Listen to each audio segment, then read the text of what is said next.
جیسا کہ آپ کو پہلے بھی بتا دیا کہ آج کی عبادت میں کیے جانے والے مضمون کی تفسیر جو ہے اس کا نام ہے انجیل میں ثابت قدمی۔ اور یہ ثابت قدمی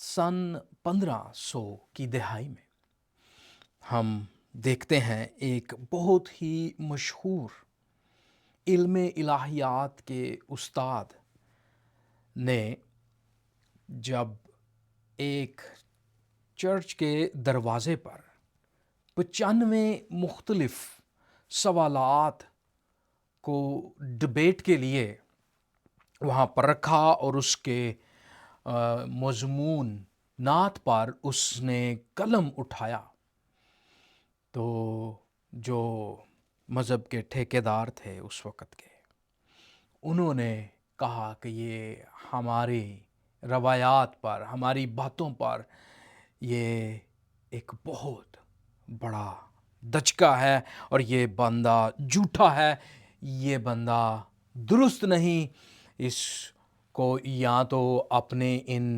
95 مضمونات کو وہ یا مضامین کو وہ رد کرے، ورنہ اس کو پھر ہم زندہ جلا دیں گے، کیونکہ یہ کون ہے؟ یہ بدعتی ہے۔ جبکہ اس بندے نے، جس کا نام بہت ہی مشہور ہوا، اس جملے کو، اس پہرے کو کہنے کے بعد، وہ جب یہ اپنی بات کا دفاع کرتا ہے، جب وہ کہتا ہے ان کو جو اسے بدعتی کہتے ہیں کہ میں اپنے 95 مضامین کو رد نہیں کر سکتا، کیوں؟ وہ اپنی جرمن زبان میں کہتا ہے، کیونکہ یہ واقعہ جرمن میں ہوا، لیکن ہمارے پاس اردو میں اس کا ترجمہ ہے، میں آپ کے سامنے اس کو پڑھنے کی جسارت کروں گا۔ لکھا ہے، جب تک میں صحیفوں کی گواہی یا واضح وجہ سے قائل نہ ہو جاؤں، میں ان صحیفوں کا پابند ہوں جو میں نے نقل کیے ہیں، اور میرا ضمیر خدا کے کلام کا اسیر ہے، یعنی قید ہے، میں کچھ بھی نہیں کر سکتا اور نہ ہی پیچھے ہٹوں گا، کیونکہ ضمیر کے خلاف جانا نہ ہی درست ہے اور نہ ہی محفوظ۔ خدا میری مدد کرے۔ آپ نے پڑھ لیا، اس مشہور ماہر علم الہیات کا نام مارٹن لوتھر تھا۔ جب اس نے یہ الفاظ کہے کہ صحیفوں کی گواہی کے مطابق اگر تم مجھے جھوٹا ثابت کرتے ہو تو درست ہے، ورنہ نہ تو میرا ضمیر گوارا کرتا ہے اور نہ ہی خدا کا کلام، کیونکہ میں خدا کے کلام کا اسیر ہوں، اور خدا کے کلام کے خلاف جانا، ضمیر کے خلاف جانا، ان دونوں باتوں کے خلاف جانا درست نہیں ہے۔ اور وہ کہتا ہے خدا میری مدد کرے، اور یہاں میں کھڑا ہوں، خدا میری مدد کرے۔ اس کے اس اعتراف نے پوری دنیا میں ایک حقیقی کلیسیائی اصلاح کاری کو جنم دیا۔ یہ تحریک خدا اور اس کے بیٹے کے ذاتی علم کی بحالی کا باعث بنا، مسیحیوں کو اس کے کلام پر عمل کرتے ہوئے خدا کی پیروکاری کرنے کی ترغیب دی۔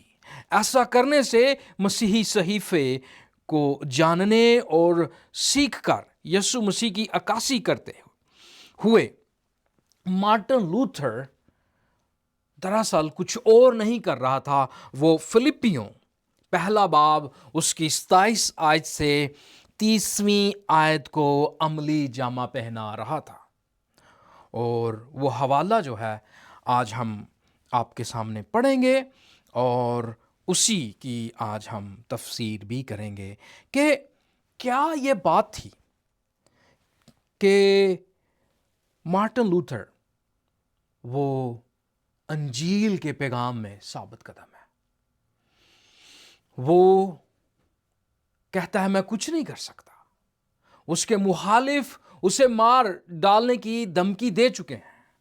اس دور میں بدعتی شخص کو وہ جلا دیتے تھے اور اس کو جلانے کی دھمکی دی گئی. وہ کہاں کھڑا تھا؟ وہ شہنشاہ کے جو کیا اسے کہتے ہیں کٹہرے میں کھڑا تھا، اس کی عدالت میں کھڑا تھا، اور وہاں وہ یہ کہتا ہے. اس کا مطلب ہے وہ کلام کی خاطر، انجیل کی خاطر، اور جو خدا نے اسے کلام بخشا، کلام میں سے اسے جو سمجھ بخشی، اس کے لیے وہ اپنی جان تک دینے کے لیے تیار تھا. یہ ہے انجیل میں ثابت قدمی، اور یہی حوالہ ہمیں آج کا بتاتا ہے. سو آئیں ہم آج کے حوالے کو پڑھتے ہیں، اور میرے ساتھ اگر آپ کے پاس بائبل مقدس نہیں تو آپ اس کو اسکرین پر دیکھ سکتے ہیں. حصہ بہ حصہ میں نے 3 حصے اس کے تقسیم کیے ہیں.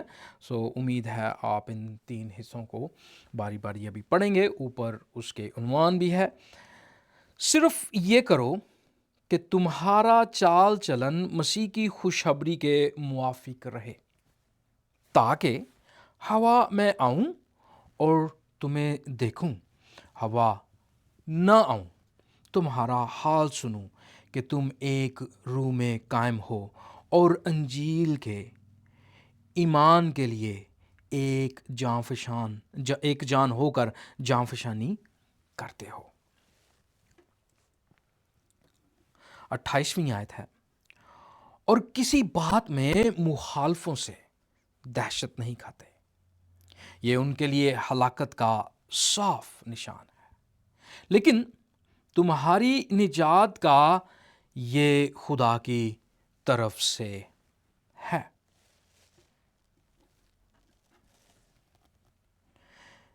کیونکہ مسیح کی خاطر تم پر یہ فضل ہوا کہ نہ فقط اس پر ایمان لاؤ بلکہ اس کی خاطر دکھ بھی سہو، اور تم اسی طرح جان فشانی کرتے ہو جس طرح مجھے کرتے دیکھا تھا، اور اب بھی سنتے ہو کہ میں ویسے ہی کرتا ہوں. خداوند کے پاک کلام کے پڑھے اور سنے جانے کے وسیلہ سے ہمیں برکت ملے. آپ نے اس تمام تر حوالے کو پڑھ لیا ہے، سن لیا ہے. اس کے 3 حصے ہیں، اور 3 حصے اپنی اپنی جگہ پر اس بات کی دلیل دے رہے ہیں کہ انجیل میں ثابت قدم رہیں. اگر آپ اس کے مرکزی بات کو سمجھنا چاہتے ہیں تو یوں ہے کہ انجیلی ایمان مخالفت میں پیچھے نہیں ہٹتا. وہ مسیح کے لائق زندگی گزارتا ہے، کلیسیا کے ساتھ متحد رہتا ہے، خوف کے مقابلے میں ثابت قدم رہتا ہے، اور مسیح کی خاطر دکھ بھی فضل کے طور پر قبول کرتا ہے.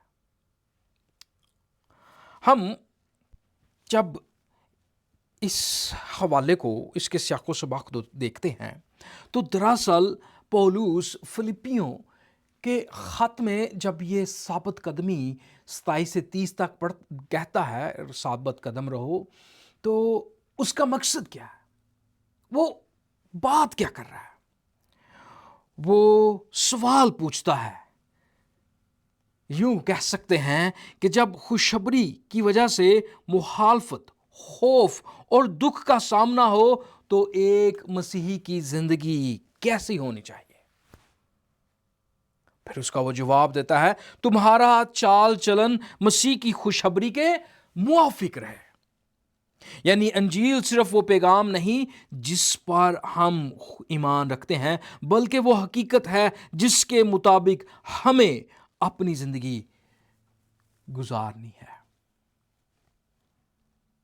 پولس فلپی کے ایمانداروں کو بلاتا ہے کہ وہ ایک روح میں قائم ہوں، ایک جان ہو، اور انجیل مقدس کے لیے جان فشانی کریں، جد و جہد کریں، وہ ثابت قدم رہیں، اپنے دشمنوں سے نہ ڈریں، بلکہ جب تم اپنے دشمنوں سے نہیں ڈرتے تو دراصل اس سے ثابت ہوتا ہے کہ تم زندہ خدا کے ماننے والے ہو۔ جب آپ زندہ خدا کے ماننے والے ہیں تو اس سے دو چیزیں وہ کہتا ہے پیدا ہوتی ہیں، تمہاری نجات کی تصدیق ہوتی ہے، اور دوسرا تمہارے مخالفوں کے لیے وہ عبرت کا نشان ہے۔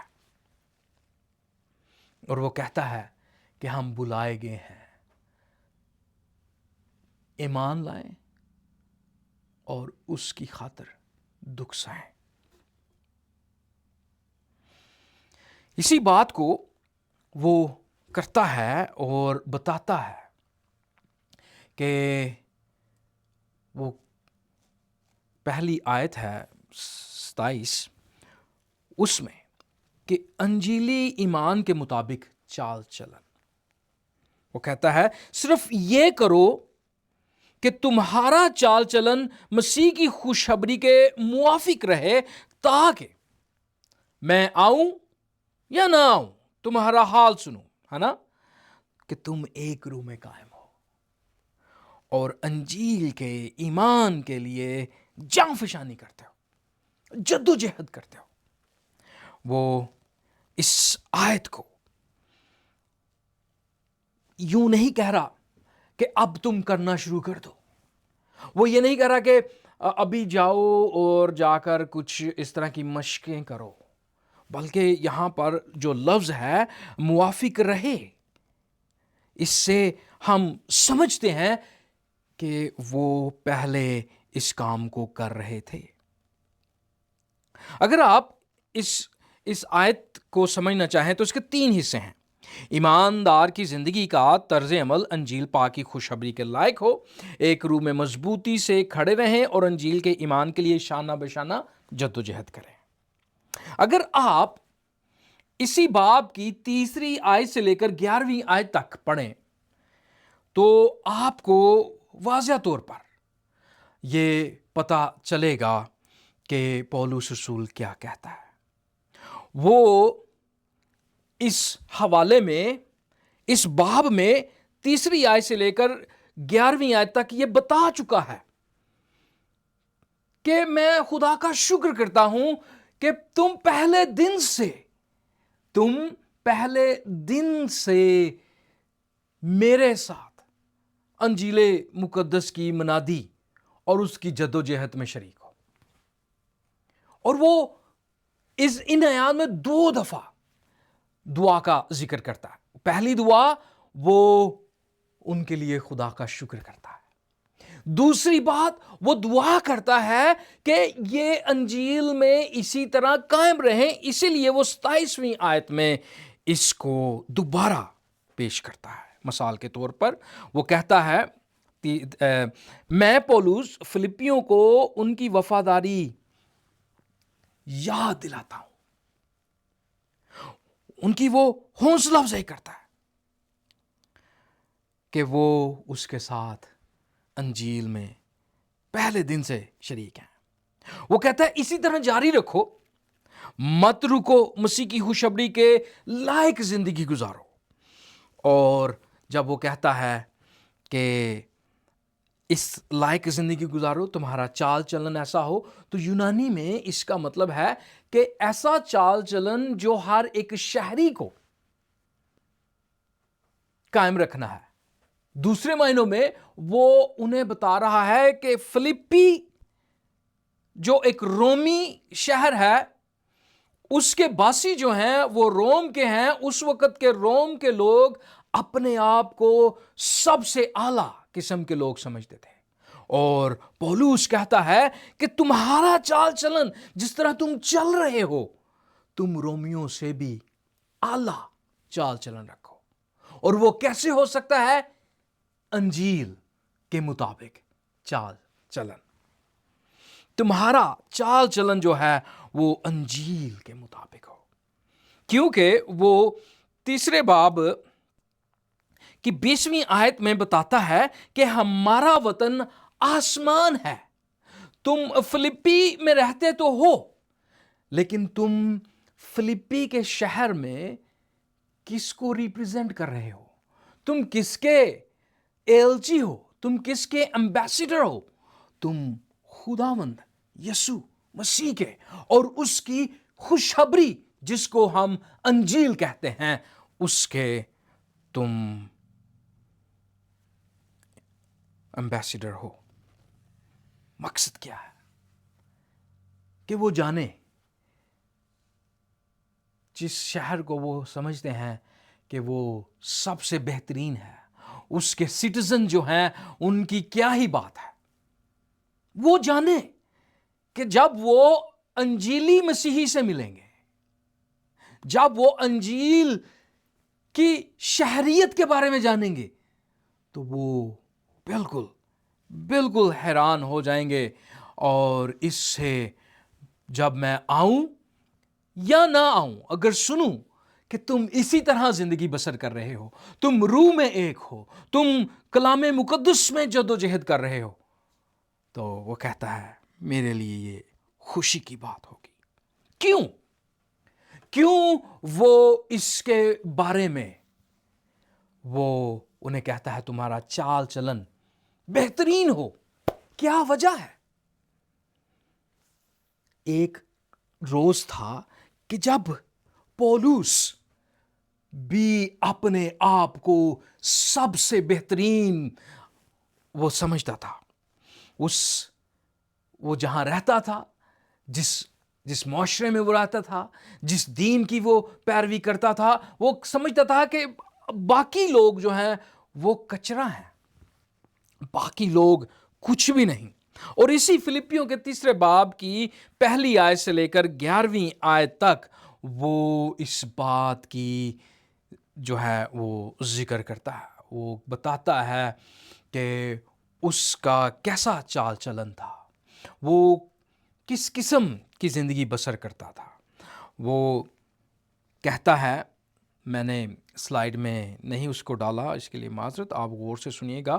فلپیوں کا خط ہے، 3 باب ہے، اس کی پہلی آیت سے لے کر 11ویں آیت تک وہ بتاتا ہے کہ وہ کس قسم کی کالونی میں رہتا تھا، اس کا غرور فخر کیسا تھا، لیکن جب وہ مسیح سے ملا تو پھر اب وہ مسیح کی انجیل کے مطابق چلتا ہے اور وہ اسی میں جد و جہد کرتا ہے۔ سنیے گا، کہتا ہے غرض میرے بھائیو خداوند میں خوش رہو۔ تمہیں ایک ہی بات بار بار لکھنے میں مجھے تو کچھ دقت نہیں، اور تمہاری اس میں حفاظت ہے۔ کتوں سے خبردار رہو، بدکاروں سے خبردار رہو، کٹوانے والوں سے خبردار رہو، کیونکہ مختون تو ہم ہیں جو خدا کے روح کی ہدایت سے عبادت کرتے ہیں اور مسیح یسوع پر فخر کرتے ہیں اور جسم کا بھروسہ نہیں کرتے۔ گویا میں تو جسم کا بھی بھروسہ کر سکتا ہوں، اگر کسی اور کو جسم پر بھروسہ کرنے کا خیال ہو تو میں اس سے بھی زیادہ کر سکتا ہوں۔ 8ویں دن میرا ختنہ ہوا، اسرائیل کی قوم اور بنیامین کے قبیلے کا ہوں، عبرانیوں کا عبرانی، شریعت کے اعتبار سے فریسی ہوں، جوش کے اعتبار سے کلیسیا کا ستانے والا، شریعت کے راست بازی کے اعتبار سے بے عیب تھا، لیکن جتنی چیزیں میرے نفع کی تھیں ان ہی کو میں نے مسیح کی خاطر نقصان سمجھ لیا، بلکہ میں اپنے خداوند مسیح یسوع کی پہچان کی بڑی خوبی کے سبب سے سب چیزوں کو نقصان سمجھتا ہوں، جس کی خاطر میں نے سب چیزوں کو نقصان اٹھایا اور ان کو کوڑا سمجھتا ہوں، تاکہ مسیح کو حاصل کروں اور اس میں پایا جاؤں، نہ اپنی اس راست بازی کے ساتھ جو شریعت کی طرف سے ہے، بلکہ اس راست بازی کے ساتھ جو مسیح پر ایمان لانے کے سبب سے ہے اور خدا کی طرف سے ایمان پر ملتی ہے، اور میں اس کو اور اس کے جی اٹھنے کی قدرت کو اور اس کے ساتھ دکھوں میں شریک ہونے کو معلوم کروں اور اس کی موت کے سے مشابہت پیدا کروں، تاکہ کسی طرح مردوں میں سے جی اٹھنے کے درجہ تک پہنچوں۔ جب میں یہ حوالہ پڑھ رہا تھا تو مجھے پہلی صدی اور دوسری صدی کے درمیان ایک مسیحی عالم کا ذکر ذہن میں آ گیا. ان کا نام تھا اگنیشیس. اگنیشیس بھی وہ روم کے جو شہر ہیں وہاں رہتا تھا، اور اس کو بھی اس کے ایمان کی وجہ سے سزائے موت ہو چکی تھی. وہ اب کیا کہتا ہے؟ دو کام تھے اس وقت ہو رہے. ایماندار ڈرتے تھے مسیح کے نام کی وجہ سے آنے والی ایذا رسانی سے، دکھ سے، تکلیف سے. اور دوسری بات، وہ دکھانا چاہتا تھا کہ ایمانداروں کی شہادت سے کیا اثر ہوتا ہے. اور تیسری بات، وہ تھیولوجیکل پوائنٹ پیش کرنا چاہتا تھا کہ اس کی بدولت میں کیا بن سکتا ہوں. وہ کلیسیاؤں کو، کیونکہ اس کو روم میں بلایا گیا کہ اسے وہاں پر سزا دینی تھی، وہ وہاں جاتا ہے، راستے میں مختلف کلیسیاؤں میں سے گزرتا ہے، اور وہاں وہ جب ملتا ہے تو وہ دعائیں کر رہے ہیں کہ خداوند اگنیشیس کو بچا. شیروں کے آگے اسے جو ہے انہوں نے ڈالنا ہے، انہوں نے زندہ اس کو چبا جانا ہے شیروں نے، اور وہ وہاں پر جو ہے بڑی عبرتناک موت مرے گا. کلیسیائیں دعا کر رہی ہیں. اگنیشیس کیا لکھتا ہے؟ کہتا ہے کہ میرے لیے دعا نہ کرو اور مجھے مت روکو کہ میں اس رتبے کو، جس کی بات یہاں پر پولس بھی کر رہا ہے، کہ اس کی موت کے مشابہ ہو سکوں، تک درجے تک نہ پہنچ پاؤں. میرے لیے دعا نہ کرو کہ میں بچ جاؤں، بلکہ میرے لیے دعا کرو کہ میں ثابت قدم رہوں. میرے لیے دعا کرو کہ جب میں اس جگہ پہنچوں تو میں اپنے خداوند سے وفادار رہوں، اور جب میں اس موت کا درجہ پالوں گا تو اس کے بعد جب میں اپنے خداوند کے پاس پہنچ جاؤں گا تو میں کامل انسان بن جاؤں گا. ابھی ہماری سمجھ، ابھی میں کامل نہیں ہوں، ابھی میں کمزور انسان ہوں، لیکن جب میں اپنے خداوند کے پاس پہنچ جاؤں گا اس وقت میں کامل، پرفیکٹ ہیومن بینگ بن جاؤں گا. میں کامل انسان بن جاؤں گا. اس کی کامل طریقے سے وہ کہہ رہا ہے کہ عبادت کر سکوں گا.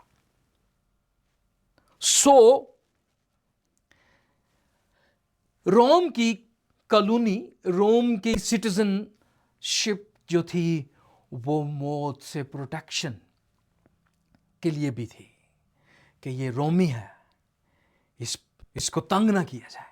لیکن وہ کہتا ہے کہ جب ہم جو انجیل کے ماننے والے ہیں، جب ہم ان دکھوں کو پاتے ہیں، مسیح کے جی اٹھنے کی قدرت کو جانتے ہیں اور اس کی موت کے مشابہ ہوتے ہیں، تو وہ کہتا ہے تاکہ کسی طرح مردوں میں سے جی اٹھنے کے درجات تک پہنچوں. اس سے کیا ہوگا؟ ہم اسے روبرو دیکھیں گے، ہم اپنے شہر میں ہوں گے، کیونکہ ہم آسمانی ہیں. اس لیے وہ آگے بڑھتا ہے اور ان آیات پہلا باب اور اس کی تیسرا باب پہلی 11 آیات میں وہ ان باتوں کو بڑے زور و ہوش کے ساتھ اور زور کے ساتھ وہ بیان کرتا ہے. وہ کہتا ہے کہ خوشخبری کے موافق زندگی بسر کرو. جتنی چیزیں میرے نفع کی تھیں انہی کو میں نے مسیح کی خاطر نقصان سمجھ لیا ہے. یہ وہ انجیل کی خاطر اور انجیل کے مطابق چال چلن کی بابت کہتا ہے، اور کہتا ہے کہ دکھ آتے ہیں تو یہ ہمیں مسیح کی پہچان میں آگے لے جاتے ہیں۔ انجیل کے مطابق زندگی اور زندگی ہمیشہ کی ہمیں ملتی ہے، جس میں مسیح ہماری شناخت، مسیح ہمارا فخر، مسیح ہمارا مقصد، مسیح کی خاطر دکھ سہنا بھی ہماری وفاداری کا حصہ بن جاتا ہے۔ ایک خدا کا خادم ہوا جس کی کوٹیشن مجھے بہت پسند ہے، جم ایلیٹ اس کا نام ہے،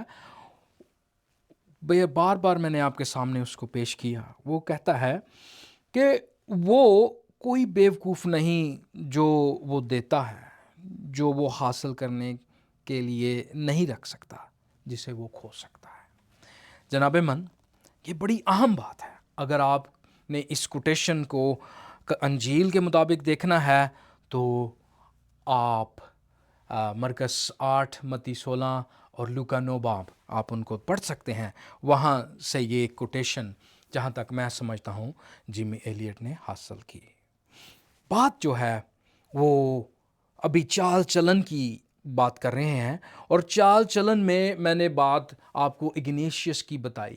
جب اگنیشیس اور پولوس کی یہ بات آتی ہے کہ وہ انجیل کی چال چلن پر زندگی بسر کرنا چاہتے ہیں، لیکن وہ چال چلن جو انجیلی ہے اس میں آنے والی مخالفت کا بھی ذکر کرتا ہے، اس میں آنے والی پریشانیوں کا بھی ذکر کرتا ہے، اور وہ بات ہم 28ویں آیت میں پڑھتے ہیں۔ لکھا ہے، انجیلی نجات مخالفوں سے دہشت نہیں کھاتی۔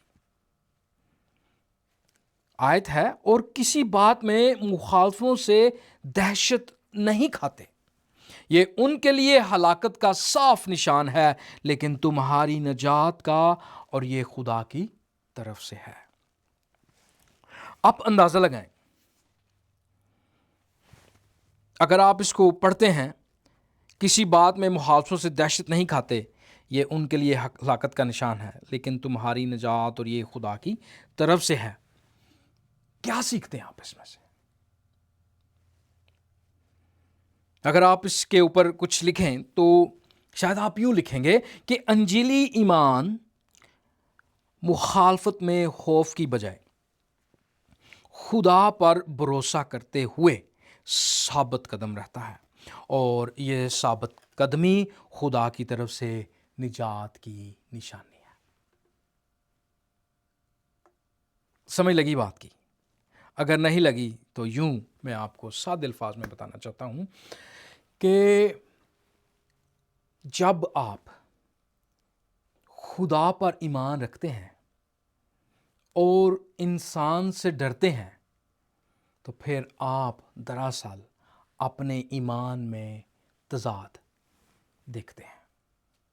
جب آپ خدا پر بھروسہ رکھتے ہیں، جب آپ خدا پر ایمان رکھتے ہیں تو پھر خدا کے سامنے کوئی انسان کھڑا نہیں ہو سکتا۔ اس کا خوف، اس کی دہشت، اس کی دھمکی اس قابل نہیں ہے کہ وہ خدا کے سامنے ہمیں کمزور کر سکے، بلکہ ہمارا خدا پر ایمان اور اس میں مضبوطی سے ثابت قدم رہنا اس بات کی نشانی ہے کہ ہماری نجات جو ہے وہ دائمی ہے، وہ کبھی نہیں ہل سکتی، اور یہی ان کی ہلاکت کی نشانی ہے۔ جب ہم ان حالات میں اپنے خداوند پر بھروسہ رکھتے ہیں اور اپنے مخالفین سے ڈرتے نہیں، تو دراصل یہ خدا کی طرف سے نشانی ہے ہماری نجات کی، اور ان کے لیے کیا ہے؟ ان کے لیے ان کی ہلاکت کی نشانی ہے۔ یہ بات ہے۔ پولوس یہ نہیں کہتا کہ مخالفت حقیقی نہیں، یا ایماندار کبھی خوف محسوس نہیں کرے گا، بلکہ اس کا یہ حکم ہے کہ مخالفین کا خوف ہماری وفاداری کو کنٹرول نہ کرے۔ خوف انسان کے اندر قدرتی طور پر ہے۔ یہ بات نہیں کہ آپ انجیل کو قبول کرتے ہیں اور خوف نہیں کھا سکتے۔ خوف جو ہے وہ انسان کی زندگی کا حصہ ہے۔ یہ ایک ری ایکشن ہے ہماری فالن نیچر میں۔ جب ہم دیکھتے ہیں آدم اور حوا کو، وہاں پر ہم نے دیکھا گناہ کے فوراً بعد خوف آیا، اور اس خوف میں ہم دیکھتے ہیں کہ کیسے کمزوری نے ہمیں خدا سے دور کیا۔ پولس اپنے لوگوں کو دلیری بھی دینا چاہتا ہے۔ وہ بتانا چاہتا ہے کہ جو بات میں آپ کو سکھانے جا رہا ہوں، جو بتانے جا رہا ہوں، یہ آپ کے سامنے ہو رہی ہے۔ مخالفت میرے ساتھ ہو رہی ہے، میں خود جیل میں پڑا ہوا ہوں، اور اب دیکھو کہ اس انجیل کی خاطر جس کے لیے میں جیل میں ہوں، کیا ہو رہا ہے۔ وہ فلپیوں پہلا باب اور اس کی 12ویں آیت سے شروع کرتا ہے اور 18ویں آیت تک اس کی تفصیل بیان کرتا ہے کہ میں خوف نہیں کھاتا، لیکن دکھ ہوا ہے میرے اوپر، میں پریشانی کا شکار ہوا ہوں، ظلم ہوا ہے، لیکن اس کے سبب سے کیا ہوا ہے وہ بتاتا ہے۔ وہ کہتا ہے 12ویں آیت سے، اگر آپ کے پاس کتاب مقدس ہے ضرور میرے ساتھ دیکھیں۔ اور اے بھائیو، میں چاہتا ہوں کہ تم جان لو کہ جو مجھ پر گزرا وہ خوشخبری کی ترقی ہی کا باعث ہوا۔ یہاں تک غور کریں، اب جو ہوا ہے اس کے اوپر، جو مسئلے اس کے اوپر آئے، وہ خوشخبری کی ترقی کا سبب ہوا، یعنی انجیل۔ خوشخبری کا دوسرا نام انجیل ہے، یا انجیل کا دوسرا نام خوشخبری ہے۔ وہ ترقی کا سبب ہوا ہے۔ انجیل پہنچی ہے کہاں تک؟ کیسری سپاہیوں کی ساری پلٹن، پینٹوس اس کو یونانی میں کہتے ہیں، ساری، ٹھیک ہے، سپاہیوں کی ساری پلٹن اور باقی سب لوگوں میں چرچا ہو گیا ہے، مشہور ہو گیا ہے کہ میں مسیح کے واسطے قید ہوں۔ یعنی کہ وہ کہہ رہا ہے کہ جو ایمپرر ہے، جو شہنشاہ ہے، اس کے سارے سپاہی یہ جان گئے ہیں کہ یسوع مسیح کون ہے، اور جو خداوند میں بھائی ہیں ان میں سے اکثر میرے قید ہونے کے سبب سے دلیر ہو کر بے خوف خدا کا کلام سنانے کی زیادہ جرت کرتے ہیں۔ دو کام ہو رہے ہیں، ایک سپاہیوں میں جنہوں نے مجھے پکڑ رکھا ہے وہ خداوند یسوع مسیح کو جان رہے ہیں۔ جو میرے مخالف ہیں ان سے میں گھبراتا نہیں، ڈرتا نہیں، بلکہ ان کے درمیان میں منادی کر رہا ہوں۔ دوسرا کام کیا کر رہا ہے؟ وہ بتا رہا ہے کہ دوسرے جو بہن بھائی ہیں ان سے وہ ان کا ری ایکشن بتاتا ہے کہ وہ اس وجہ سے ان میں دلیری آئی ہے کہ پولس جیل میں ہو کر خدا کا کلام شیئر کر رہا ہے، ہم یہاں آزاد ہیں، ہم کیوں نہیں ایسا کر سکتے؟ ہمارے ارد گرد بہت سارے ایسے بہن بھائی ہیں جن تک ہم کلام شیئر کر سکتے ہیں، اور وہ اس بات کو جان کے دلیری پکڑتے ہیں۔ لیکن انجیل کے کام میں شیطان بھی اپنا کام کرتا ہے، اور وہ اس کا ذکر کرتا ہے، کہتا ہے بعض تو حسد اور جھگڑے کی وجہ سے مسیح کی منادی کرتے ہیں، بعض نیک نیتی سے، ایک تو محبت کی وجہ سے یہ جان کر کے مسیح کی منادی کرتے ہیں کہ میں خوشخبری کی جواب دہی کے واسطے مقرر ہوں، مگر دوسرے تفرقہ کی وجہ سے، نہ کہ صاف دلی سے، بلکہ اس خیال سے کہ میری قید میں میرے لیے مصیبت پیدا کریں۔ اب خوبصورت بات وہ کرتا ہے، کہتا ہے، سوال کرتا ہے، پس کیا ہوا؟ صرف یہ کہ ہر طرح سے مسیح کی منادی ہوتی ہے، ہوا بہانے سے ہو، ہوا سچائی سے، اس سے میں خوش ہوں اور رہوں گا بھی۔